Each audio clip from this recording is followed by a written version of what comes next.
pourquoi on met de la plio. On a retenu 6 raisons. Je te laisse dire un peu le. Faut que je les relise. Ouais. Alors, déjà, la première raison, ouais, c'était encaisser les contraintes du sport, sinon on ne s'y prépare jamais. Ah oui, c'est moi Vraiment. qui avais noté ça. Peut-être. C'est toi qui avais noté, non? Ouais, j'avais noté celle-là. Comparer muscu-terrain. Donc là, tu vois, j'avais noté. Bon, on triche un petit peu, mais Aussi. ça nous aide à garder le fil parce que sinon, on part dans tous les sens. On part de kangourou et de wallaby, tu vois. Donc, ouais, donc ce que je voulais dire, c'est que on intègre de la pliométrie dans l'entraînement pas pour se préparer à encaisser les contraintes du sport. Sinon, on s'y prépare jamais vraiment. Quand je prenais l'exemple tout à l'heure, euh, dans des sports comme l'athlé, où tu peux atteindre des 25-30 fois le poids de corps par seconde sur un sprint ou sur des foulées bondissantes, c'est pas en faisant des relevés de mollets à la salle que tu te prépares à ça, quoi.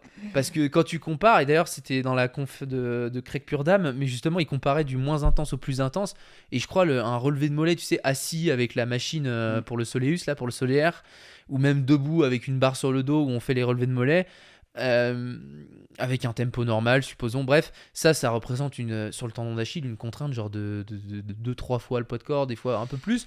Mais je veux dire, tu peux mettre aussi lourd que tu veux, genre même aller au 1 RM.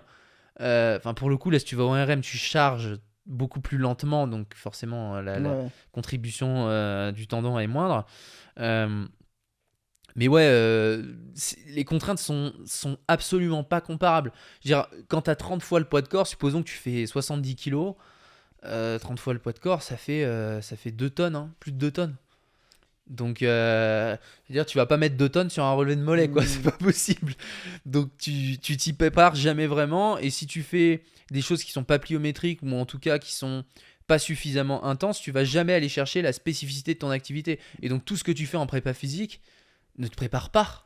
Bah, même dans un contexte de blessure, du coup. Ouais, et c'est un problème parce que si en dehors tu ne te prépares jamais à ce que tu vois sur le terrain, ça veut dire que la seule façon de t'y préparer, la compète, quoi. Et la compète, enfin voilà, c'est pas tous les jours, quoi. C'est là, ouais. Donc ça aide à comprendre que bah pourquoi on se blesse déjà, hein, parce que si le seul moment où tu fais face à des contraintes aussi importantes, c'est dans ton activité et que enfin, je veux dire, le principe de la préparation physique, c'est quand même de développer des qualités physiques pour justement être meilleur après dans ton sport. Mais si tout ce que tu fais ne te prépare pas, c'est pas pertinent. Donc d'où l'intérêt de l'analyse de l'activité pour comprendre les contraintes et derrière comprendre un peu les contraintes qu'on est capable de mettre quand on fait de la plio concrètement, quoi. Et on reviendra après sur les paramètres d'intensité où justement on va pouvoir aller trouver des exercices pliométriques qui peuvent être très très intenses qui là peuvent nous préparer. Donc ça c'était la première raison. La deuxième raison, développer le RFD. Ouais. Alors, RFD, Rate of Force Development, en gros, c'est le taux de développement de la force. On en a déjà parlé, je crois, sur l'isométrie performance et l'isométrie overcoming, je J'ai crois. l'impression d'en parler à chaque podcast. Ouais, l'isométrie de surpassement. En gros, pour le coup, c'est ta capacité à élever rapidement un certain pourcentage de force, ou ta force maximale d'ailleurs. Donc, en gros, on mettra encore une fois le schéma, On je mettra le pense. schéma de la courbe là. Ouais, c'est une courbe qui montre un peu en exponentielle, c'est-à-dire en gros c'est ton delta de force sur le delta de temps en fait, et c'est ta capacité à produire rapidement une force. Et du coup bah la pliométrie par définition surtout sur des temps de contact au sol qui sont assez rapides, c'est une capacité à exprimer une force dans un laps de temps qui est hyper court. Après, tu peux moduler plusieurs paramètres, la hauteur justement de box pour être certain d'arriver avec assez d'accélération et donc beaucoup de force produite, etc. Et en fait, dans l'activité sportive, on sait que ça va probablement se transférer d'avoir un meilleur taux de développement de la force. Après, le RFD, c'est un paramètre qui peut se développer à partir de la pliométrie, mais ça peut se développer par plein d'autres outils, quoi. Donc, C'est ce qu'on appelle l'explosivité de ouais, manière pour le vulgarisée. coup, ouais, je pense que c'est le bon proxy, ouais, ou l'impulse, Mais sur ouais. pour que les gens se représentent, on mettra le graphique, mais sur un drop jump par exemple, enfin un drop jump, oui, un drop jump, il y a un dev jump aussi, mais quand tu atterris au sol, tu as cette notion de RFD, on mettra le graphique où quand tu atterris au sol et que tu es sur la partie excentrique, le pic de force qui se crée à ce moment-là. Donc le RFD, ça va être la pente de la courbe, donc qui est très verticale. Donc là, il faut être capable de produire de la force C'est très la rapidement. pente de la courbe sur la production de force concentrique. Après, il faut différencier le RFD excentrique et le RFD Ouais, concentrique. parce que là, pour moi, le RFD, c'est plutôt une production de force concentrique, tu vois. Après, oui, mais je pense qu'il y a le. Puis, tu sais Après, qu'il y a aussi excentriquement, une. tu es contraint. Ouais, ouais. Je veux dire, c'est l'environnement, enfin, c'est la tâche qui te contraint, dans le sens où, je veux dire, quand tu tombes d'une box et que tu cherches à t'amortir, Non, mais oui. t'as une activité volontaire, bien sûr, mais tu vas avoir un pic de force, tu vois, Mhm. alors que c'est vrai que sur du concentrique, il faut que c'est toi qui le produise. En fait, et puis après, sur les courbes de force, par rapport à ça, on sait qu'il y a un. En tout cas, surtout sur la course à pied, tu sais, t'as un pic passif, c'est-à-dire c'est la contrainte passive que le système musculo-squelettique il prend. Puis après, tu as une deuxième bosse, et ça, c'est la bosse active. Ouais. Donc, c'est celle que toi, tu produis. Donc, ça, c'est important de la distinguer. Des fois, sur les tracés de courbes de force, on dit, ah, il y a un pic ici, c'est la force produite. Non, en fait, c'est l'impact que tu prends. Et après, tu as la production de force, et donc, oui, potentiellement, le RFD, ouais, pour le coup. Donc on fait de la plio pour, donc on l'a dit, encaisser les contraintes du sport si on s'y prépare jamais, pour développer le RFD, pour du coup augmenter, troisième raison, la raideur musculaire, tendineuse, articulaire. Donc là, il faudrait qu'on parle de, tu définisses un petit peu ces Ouais, je choses-là, vais parler de le. relations stress-strain peut-être vite fait. Ouais, c'est parce que ça On va être n'aura pas très le long. temps. Oui, en gros, chaque tissu du corps humain, que ce soit le tissu osseux, que ce soit le tissu tendineux, musculaire, etc., on a une relation qui s'appelle la relation stress-strain, donc la relation stress-contrainte en gros, qui regarde le comportement d'un tissu sur différents stress et différentes contraintes. Et on sait qu'un tissu, bah, t'imagines bien que si tu prends un ligament, tu le tires à un certain pourcentage de sa longueur initiale, tu vas le contraindre un petit peu. Si tu tires comme un taré, bah, tu vas arracher le ligament, c'est-à-dire que tu vas arriver jusqu'à la rupture. Et donc on a une relation comme ça. Et en fait, ça forme une espèce de pente entre le stress appliqué et la contrainte de déformation du tendon. Et on appelle ça la relation stress-strain. Et la pente de la courbe, en fait, c'est la raideur. Parce que, bah, en gros, ça prend en compte le stress appliqué et la déformation. Et on sait que la raideur, au final, c'est une mesure de la déformation d'un tissu sur une durée de temps. La résistance à la Ouais, déformation. la Ouais. résistance à la déformation. Ouais. Et Exactement. plus la pente est Ouais, verticale, plus tu ouais, galères à déformer le tissu et du coup, exactement. plus Ouais, t'es raide. et du coup, la raideur, bon, il y a plein de manières Bien mesuré. ouais, de la mesurer parce que tu peux avoir des raideurs en newton, en kilonewton par mètre.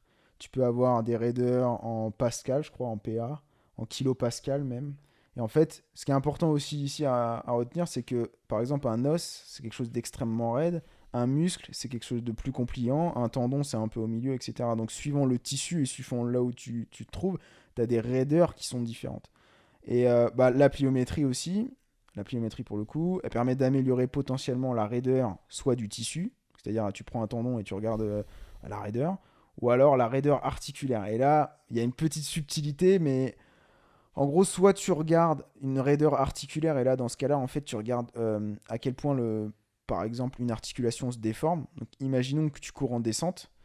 Quand ton pied va toucher le sol et que tu vas avoir ton temps de contact au sol, tu vas forcément avoir un tout petit peu de flexion de genou. Ouais. Et en gros, ce delta de longueur dans les positions articulaires, ça peut être un indicateur de raideur. Mais là, comme tu le vois, c'est sur l'image d'un sportif qui est en train de courir, donc c'est l'extérieur en fait.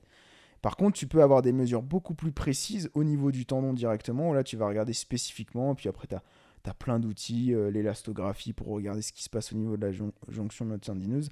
Donc là, ce qu'il faut retenir en gros, c'est que la raideur, des fois on utilise le mot raideur, mais il faut savoir de quelle raideur on parle. Et généralement, dans la pliométrie, c'est plus la raideur articulaire, c'est-à-dire après les deux sont forcément liés. Tu vois, à un moment donné, tu as plus de raideur tendineuse, tu as potentiellement plus de raideur articulaire. Mais nous, ce qu'on observe en tout cas à l'extérieur sur nos tests, c'est plutôt de la raideur articulaire. C'est à quel point en fait tu te déformes et tu regardes un peu les temps de contact, mais pas beaucoup plus. Donc voilà.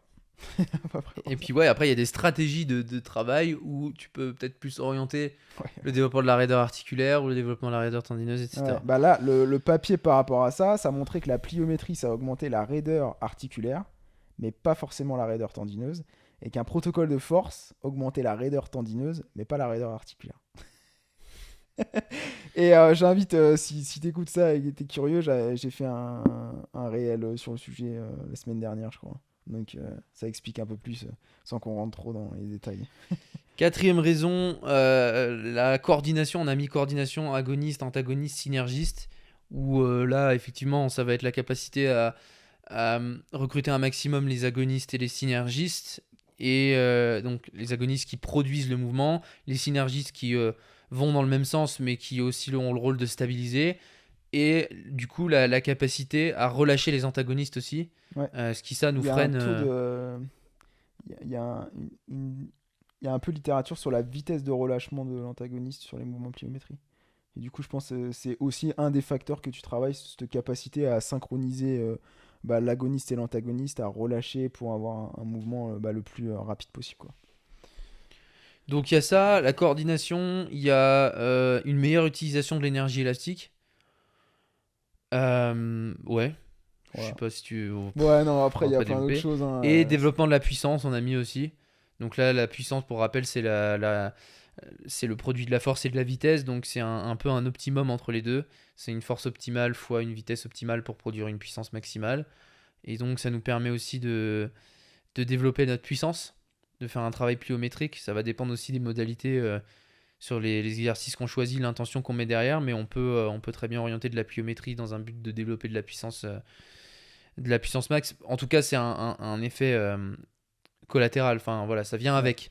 On développe à la fois le RFD, la puissance, la coordination, la raideur des types, musculaires, tendineuses, articulaires, même si en fonction, encore une fois, des modalités, on peut développer l'un et pas l'autre, et inversement, et aussi pour se préparer d'une manière globale à encaisser les contraintes du sport. Donc voilà, un peu les différentes raisons pourquoi on intègre de la pliométrie, pour être spécifique en fait, aussi ouais. à l'activité, parce que... Donc il y a vraiment l'intérêt de développer la pliométrie dans un contexte de performance sportive, mais aussi dans un contexte de réhab, parce qu'à un moment donné, tu vas répliquer la demande. Ça, c'est important.